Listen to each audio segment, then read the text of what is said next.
phone cases. Can you believe there's only 3? I didn't buy 16 of them. I think I was just getting burnt out on Amazon deliveries. I think it's like $19. This one's probably the same. I think this one's $18. This one is beautiful. The color's like a metallic. It has a little kickstand on the back, which I couldn't get out without a pair of scissor tips in there. Maybe it just needs to be used a bit to loosen up. I don't know. The clip is optional, whether you want to use it or not. It even comes with that cheap price, a hard case to put on the front of your phone for protection. It comes with a strap. This case was really impressive for the price. It feels really nice. This one, just like has the clip, but it's just like I would not feel safe dropping my phone with this on it, even though the ads on a lot of these phones are like, you can drop it from 12 feet. I'm like, yeah, I don't think so. So this was absolutely no. By the way, the names of these, the Bolt series for the blue, then AR3, but you don't want this phone, so who cares what it's called. And this is called AlCase, just AlCase. But you should follow the instructions when they're layered like this. You know, I'm lazy. It was all came inserted, and I tried to shove my phone and it wasn't going in. It's like,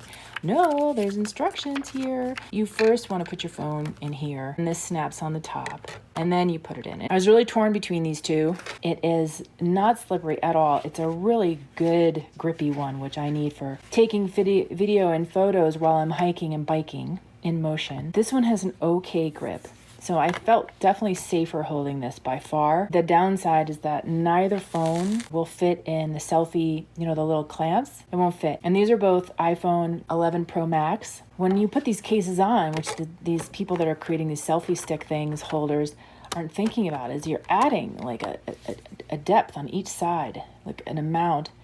And my phone won't fit at all. And I tried, and like borderline breaking it. I'm like, well, what am I going to do now? Now, basically, when I want to use a selfie stick, this one I have to take layers off. I did try to take just the green off and see if it would go on over the cage. Well, it's tricky, but what happened is, see these hard plastics? They land right in the center where you put the phone in the holder. And so this added, if I put it here, the phone was like, Ree. I'm always hand holding. So grip is like number 1 for me, and drop protection. I'm going with this one. I can't say I'm crazy about the Mint. You put this on the ground by accident somewhere, even though you promise yourself you're going to remember where you put your phone. You're going to leave it in the same spot every time, but you don't. I'm going to see this. So that's the winner. Selfie stick with tripod. I bought them both on Amazon because they looked identical and I couldn't figure out the difference.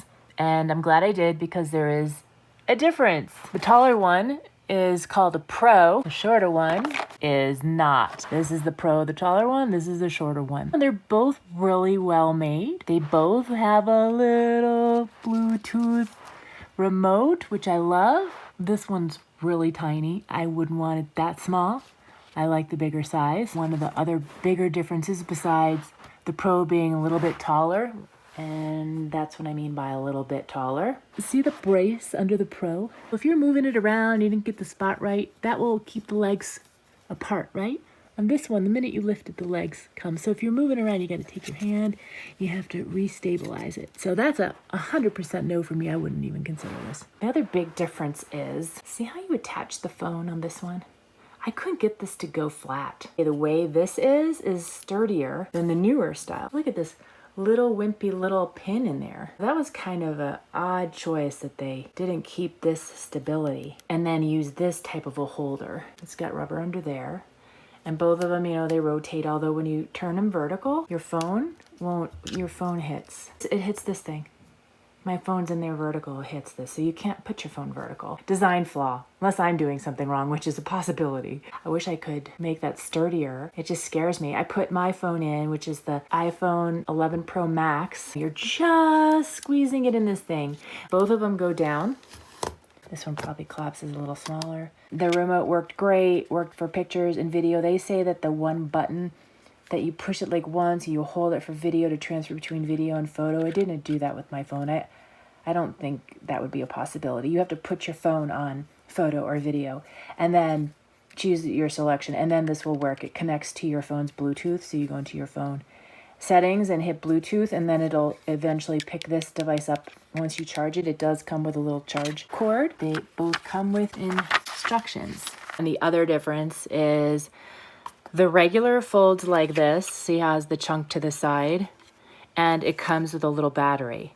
So you'd want to carry a spare, and this is for the remote control. The Pro model is completely smooth, folding up, and it is USB chargeable for the remote. So I would obviously, another reason to just go with the Pro for a few bucks more. And if you want the model number, as you can see, I'm going to just call it the older version, ends in a 1, and then the newer version ends in a 2. So that's just another way to check if you go to buy this, which one you're getting.